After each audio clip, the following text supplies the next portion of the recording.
How to fix Samsung Galaxy A36 wireless charging not working.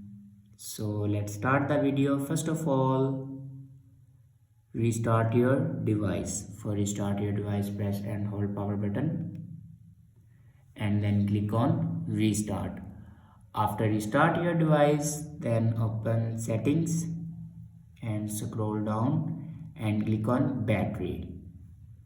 Now scroll down and here you can see the option charging settings. Now click on it.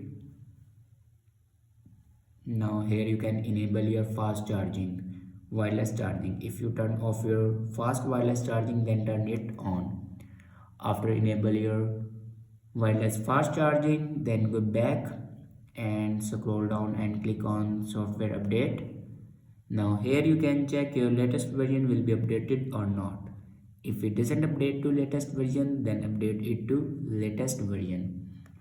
After updating a latest version, your problem will be fixed.